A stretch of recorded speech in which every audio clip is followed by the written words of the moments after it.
Hello everyone, welcome back to our channel. Let's discuss the next topic, that is halo compounds fragmentation, right? Alkyl halides. What are the rules? The first rule is alpha heterolysis. We need to do the alpha bond heterolysis. Second one is what? Beta homolysis. Third one, indirect McLafferty. Already we had a clear discussion on the McLafferty rearrangement, double McLafferty rearrangement and indirect McLafferty rearrangement. Kindly check the previous videos. Okay. Cyclization of fragmentation, loss of HX. The elimination of HX takes place. Let's see one by one. Here it is the what? Alkyl halide. Already we know that alkyl halides in which we are observing the sigma electrons and the n electrons. So in order to form a molecular ion, what we are doing? We are removing one electron from the lone pair or not. So directly I am writing the molecular ion here. Every time need not to represent the molecule from the molecular ion. Why? Because we already had a discussion on all these topics. So now we are going to become the expert in the mass spectrometry. That's why the fundamentals we need not to discuss again and again. Okay. So directly I have written the molecular ion of the alkyl halide. Now what we are doing, this bond is called as what? Alpha bond. This bond is subjected to heterolytic cleavage. Alpha heterolysis.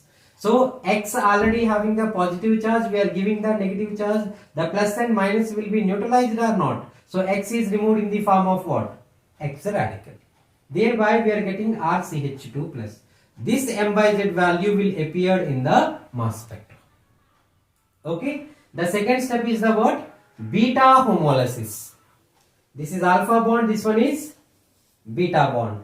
Beta homolysis creates what? R radical. R radical is removed and CH2 radical.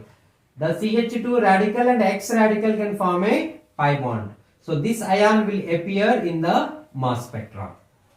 The beta homolysis maybe takes place by the cleavage of this CC bond or by the cleavage of the CH bond. See this one, with respect to X, this is alpha bond and this one is beta. So we can also remove hydrogen radical or not.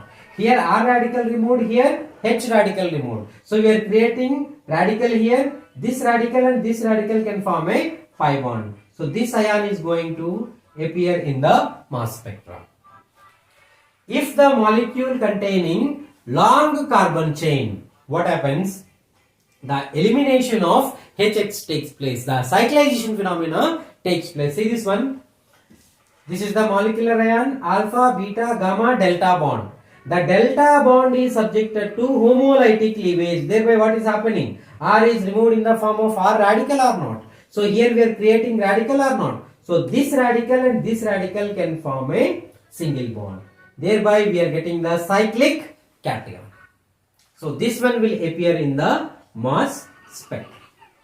The next one is the what? Indirect McLafferty. Already we know that the McLafferty rearrangement is observed on any kind of the intermediate is commonly called as indirect McLafferty rearrangement. So initially we have taken the molecule. This is the molecular ion. We are subjected to beta homolysis. See this one. This is the beta bond. This one is subjected to beta homolysis. So what we are observing? A radical or not? Thereby we are creating what? A cation. This species is involving in the McLafferty rearrangement. The transfer of hydrogen radical from the gamma position to unsaturation followed by C alpha beta homolysis. So in this way we can get different peaks for a particular alkyl halide. So this is the general example I have given. You need to work out on the real examples. So please keep these points in your mind.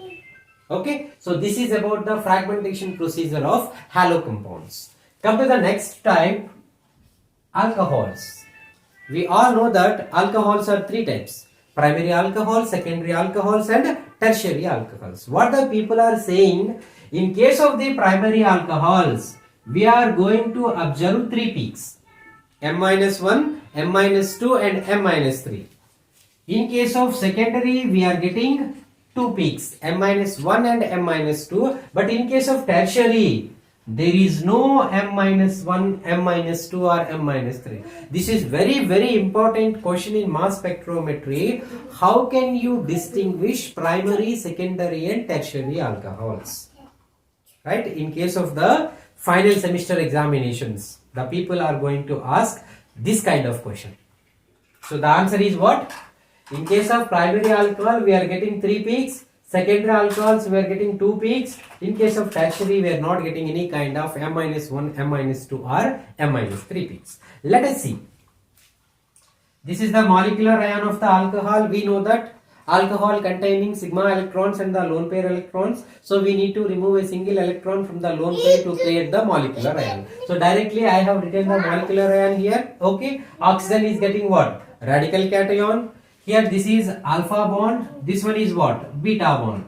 The beta is subjected to homolysis. H radical is removed. It means that what? From the molecular weight, we are removing hydrogen. What is the hydrogen weight? 1 or not? So the peak is called as what? M minus 1. If you consider molecular ion is 1, from the molecular ion we are removing hydrogen. Weight 1. So M minus 1. Okay. If you remove 2 hydrogen radicals, thereby we will come up with 2 radicals or not? These 2 can form a pi bond. So that's why this is what? M minus 2p. From the M minus 2 remove again H radical. So here we are going to get the radical. So these 2 radicals can form a pi bond. Thereby you will come up with M minus 3. So in case of the secondary alcohols, M minus 1 and M minus 2. In case of tertiary, there is no chance. So initially we are observing homolysis, indirect McLafferty. Already we know that initially we will do the homolysis. After that we are going to get an intermediate. If the intermediate is having the gamma CH function, do the indirect McLafferty. Sometimes what happens, dehydration phenomena takes place. This situation happens in case of the cyclic compounds. See this one? This is the chain conformation of the cyclohexanol. Here we have created what? Molecular ion or not? Heterolytic cleavage, homolytic cleavage. Radical plus. This peak will appear in the mass spectra. Similarly, both form. Removal of H2O, this peak will appear in the mass spectra. Sometimes what happens, loss of water plus olefin can be observed. See the situation? If the molecule is having a greater number of carbons, after the delta we are removing hydrogen from here. See this one, first hydrogen radical is transferred from this carbon to this one. Thereby we are creating what? OH2 radical. Now we are going to cleave this bond. Oxygen is having 1 radical. We are giving another radical. So the H2O lone pair will takes place. This radical and plus can form this kind of bond by the removal of this particular olefin. So this is about the what? Fragmentation of alcohols. Now the next one is what? Amines. In case of amines, what we are observing initially M minus 1 peak. See this one? Here we have observed M minus 1, M minus 2, M minus 3. Similarly in amines we are observing M minus 1. Beta homolysis, indirect McLafferty, onium fragmentations. Already we had a clear-cut discussion in the previous video, onium fragmentations. Clear-cut discussion in the previous video, onium fragmentations. Ammonium and oxonium. This category will be ammonium category. The cyclization fragmentations can also take place. See this one? This is the molecular ion. Simply we are doing the beta homolysis. H radical is removed. CH radical. Thereby we are getting what? M minus 1 peak. Next one, beta homolysis. The beta homolysis at CH bond. Beta homolysis at carbon-carbon bond. The R radical will be removed. Thereby you will come up with this ion. This will appear in the mass spectra. Long carbon chain. In that case what we are observing? Cyclization phenomena. See this one? After the delta what is happening? We are doing the homolysis. R radical and C radical. This radical and this radical can form a sigma bond. Thereby we are getting a cyclic. So in this way we will do the fragmentation phenomena of halo compounds, alcohols and